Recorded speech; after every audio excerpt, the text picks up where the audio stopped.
There's something around the corner waiting for me. I moved into my own apartment 2 months ago, and thinking back on how excited I was to live on my own makes me want to throw up. Half a decade with shitty roommates had me flinging boxes into the first studio I could afford. 450 square feet sounded big at the time, but reality presented me with three tiny rooms to call home. The main space carves a block of dingy tile and concrete into the foundation of a Thai restaurant. A window the size of my hand leaks natural light onto the stained floor, and a lone fluorescent bulb lights the rest. Lastly, a small hallway snakes from the back of it, turning a corner that takes you to the bathroom and the kitchen, a sink, and a cupboard with a mini fridge on top of it. It started on night one. I had a few celebratory beers over the successful move and needed to christen the new bathroom. I stood out of the lone folding chair I had set up and froze after the first step, my eyes stuck to the angle of the corridor. The bulb's light struggled around the corner, leaving the darkness that lurked on the other side obvious. A lack of light was never my favorite decoration, but it hasn't ever had this effect on me before. My whole body was stiff. I was unable to blink and barely able to breathe. Fear flooded my veins with ice, and unplaced adrenaline boiled the blood within.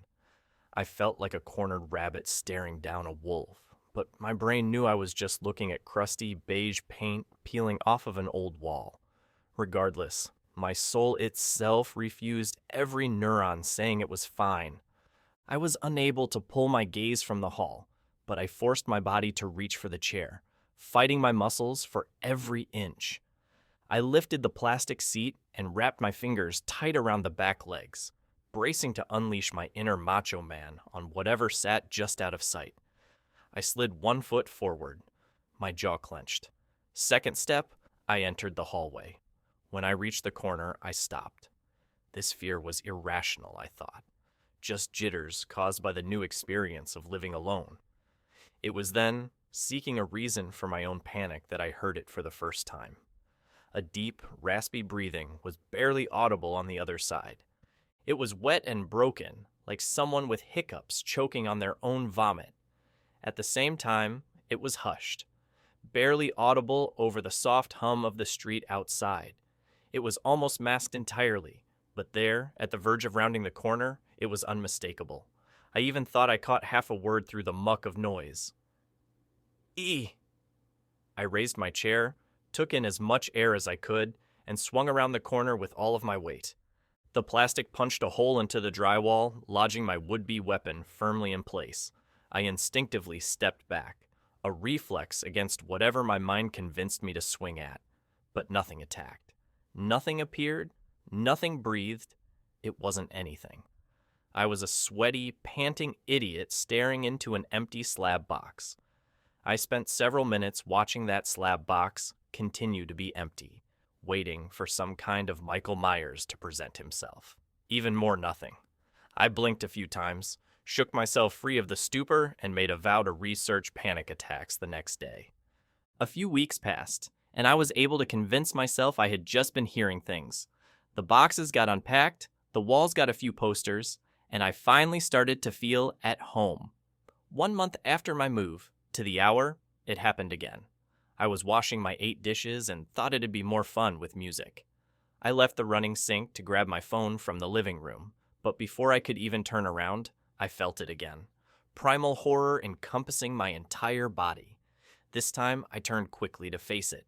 Again, the light seemed like it was barely reaching around the corner, but I swear it had gotten darker.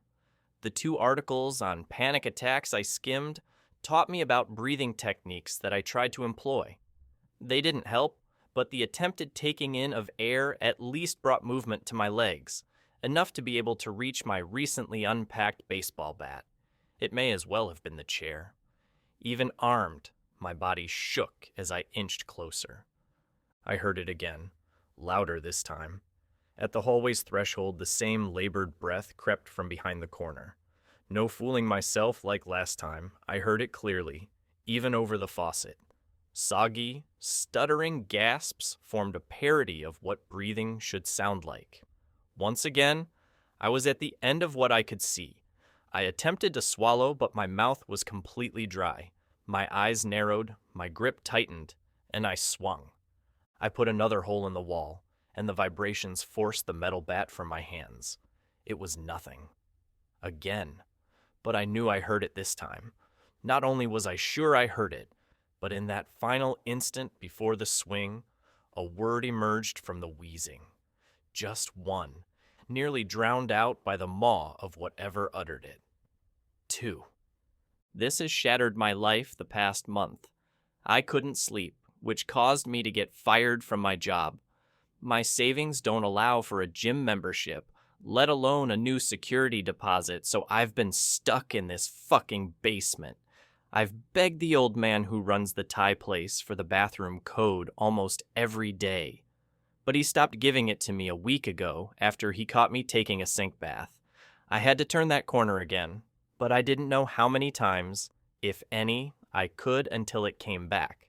I had the bat in my hand for weeks, staring down the hall, any kind of video playing in the background to keep the silence at bay.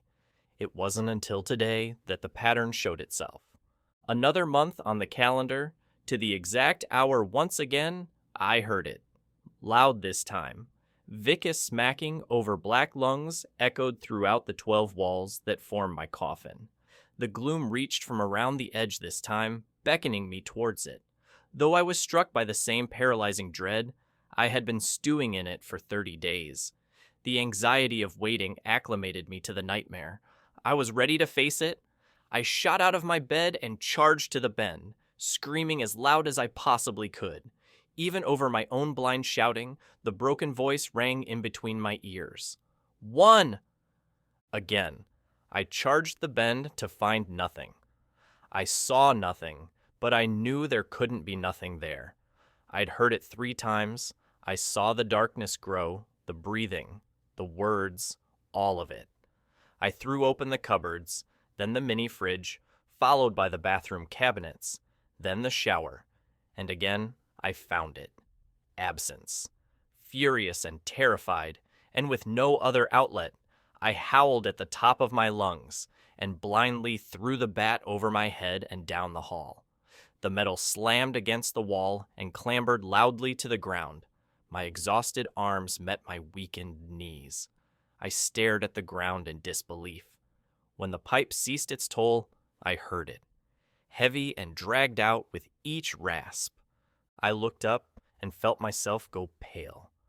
The light coming from the main room was completely blacked out, leaving only the chugging of its inhalation and the dim outline of my surroundings. My eyes adjusted to make out long, black, pudgy fingers that crept into my half of the hallway. One set clung inches from the floor, the other less than a foot from the ceiling, each finger bending any way other than correctly. The staggered gasps became even more exaggerated. At that moment, I realized it's not even breathing. It's never been that at all. Whatever this thing is, it had been laughing at me the whole time. The asymmetric rhythm of its unseen giggling bounced up and down in pitch, like it wasn't sure how hard it should laugh at its cornered prey. Then, without warning, silence. A millisecond of quiet before the torment I find myself in now. It showed itself. Just an outline of a sliver of its face was visible, but it was enough. Its eye caught a non-existent light, a pinprick of white inside a pool of void. Matted strands of hair clung to bloated, pearlescent flesh that threatened to rip free of its host. The edges of curled, skin-tight lips betrayed a wide grin. It gleefully peered at me, bobbing up and down sporadically in amusement, like a school bully mocking my clothes. Its appearance, how wrong it was, reminded me that I had a body. My fingers wrapped around the handle faster than I could think, and slammed the bathroom door shut as it began to pull itself from behind the wall. In the final moments before the door could shut, I saw the flaps that formed its mouth part. There wasn't a flash of teeth, no gnashing fangs to pierce my skin, just slimy strands of bile ebbing across its paper-thin lips. Through my flimsy barricade, I heard its final words to me. Ready or not, that's where I'm writing this from. sitting on the dank tiles of my dirty bathroom, firmly planted against the door. It's not clawing, banging, or trying to coax me out in any way. It's just running one of its crooked fingers up and down the door.